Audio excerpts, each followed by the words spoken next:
तो चलिए मिलते हैं मोहन से और देखते हैं कि आखिर उसकी कहानी शुरू कैसे हुई। मोहन की दुनिया ना बहुत छोटी सी थी। उसका बचपन गरीबी के साए में बीता। मतलब हर दिन की शुरुआत बस इसी चिंता से होती थी कि आज रात को खाना मिलेगा भी या नहीं। उसके माता पिता बहुत मेहनत करते थे, पर उनका संघर्ष वो कभी खत्म ही नहीं होता था। और फिर बस एक रात में सब कुछ बदल गया। गांव में एक ऐसी भयानक बाढ़ आई जो अपने साथ सिर्फ घर नहीं बल्कि मोहन के माता पिता को भी बहा ले गई। सोचिए, एक झटके में वो दुनिया में बिल्कुल अकेला रह गया।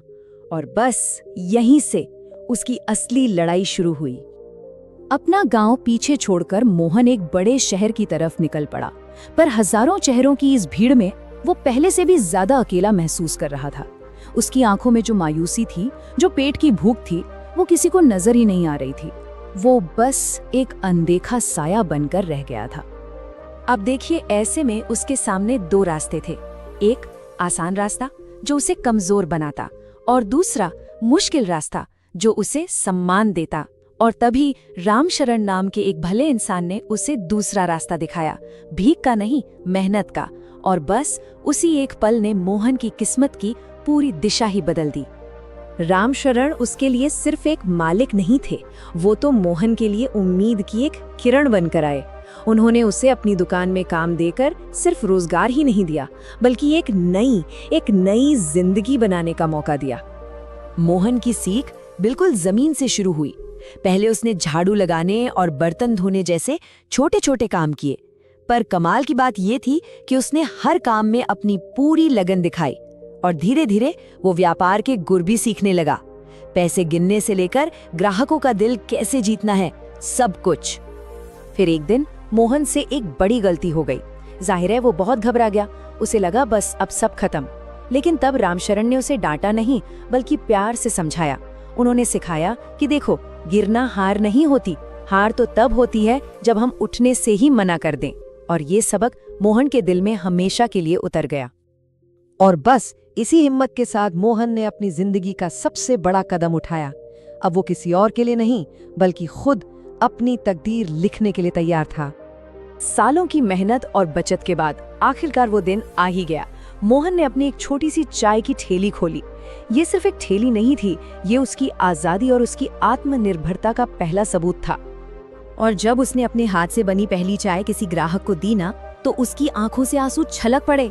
ये आंसू सिर्फ खुशी के नहीं थे, ये उन अनगिनत रातों के थे जो उसने अकेले गुजारी थीं, और उस मेहनत के थे जिसने आज उसे उसकी अपनी एक पहचान दी थी। फिर तो बस समय बीतता गया और मोहन की लगन रंग लाती गई। जो सफर एक छोटी सी चाय की ठेली से शुरू हुआ था, वो जल्द ही एक छोटे से रेस्टोरेंट में बदला, और फिर कुछ ही सालों में शहर के एक जाने माने होटल में। और पता है, उसकी सफलता का राज सिर्फ अच्छा खाना नहीं था, बल्कि उसकी ईमानदारी थी। मोहन की इस सफलता को देखकर उसके गुरु रामशरण बड़े गर्व से कहते थे कि मेहनत करने वालों की तकदीर ना खुद उनके हाथों में होती है। और मोहन तो इसका जीता जागता सबूत था। लेकिन रुकिए, मोहन की कहानी सिर्फ पैसे कमाने या एक होटल बनाने तक ही सीमित नहीं है। असल में कहानी का सबसे खूबसूरत हिस्सा तो अब शुरू होता है, एक ऐसा सबक जो सफलता से भी कहीं ज्यादा कीमती है। मोहन ये कभी नहीं भूला कि वो कहां से आया है।